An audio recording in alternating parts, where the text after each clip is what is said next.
এখন আপনাদেরকে একটি ভিডিও দেখাবো যে সমাজ ব্যবস্থা কোথায় চলে গেছে। এই মেয়ে, এই কি নাম তোমার? নাম বলো। হ্যাঁ, হীরামণি। কোন ক্লাসে পড়ো?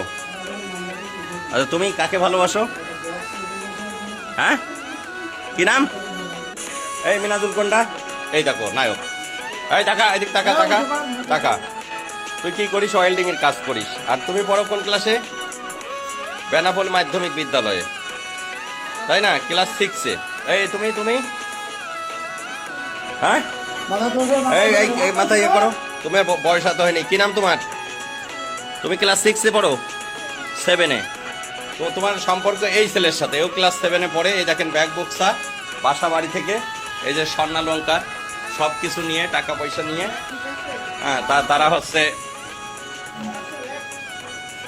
টাকা পয়সা স্বর্ণালঙ্কার সব নিয়ে বাড়িতে বেতনা এক্সপ্রেসে তারা চলে যাচ্ছিল।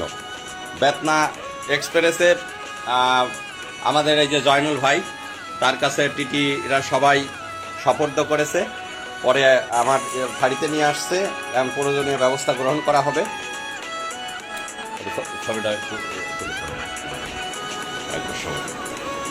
এটা অবশ্যই অভিভাবকরা এই মুহূর্তে আসবে। অভিভাবকদের আসার পরেই আমরা আইনগত ব্যবস্থা যেটা হয়।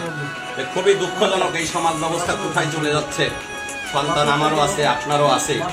সন্তানদের প্রতি আসলে অভিভাবকদের খেয়াল রাখার পরেও সম্ভব হয়ে ওঠে না সবার। ওই একটা মেয়ের বাবা থাকে বিদেশ, আর এটা ক্লাস 7-এ পড়ে, তারা একই স্কুলে পড়ে, আর একটা ওয়েল্ডিংয়ের কাজ করে। খুবই অল্প বয়স, তো যেটা মানে ভাবা যায় না। তারা অলরেডি বাড়ি থেকে পালায়ে তারা হচ্ছে এখন চলে যাচ্ছে। কোথায় যাওয়ার উদ্দেশ্য ছিল? কোথায়? এই খুলনা। কোথায় খুলনায় যায়? কি উদ্দেশ্য ছিল বল দিনি? কি পরিকল্পনা করেছিলি বল, কথা বল। কি পরিকল্পনা করছিলি? কি পরিকল্পনা করছিলি? যাই কি বাসা ভাড়া নিয়ে থাকবে এরকম একটা চিন্তা ভাবনা? তো বিয়ে হয়? তোদের বয়স হয়েছে, বিয়ে হইতো? বল।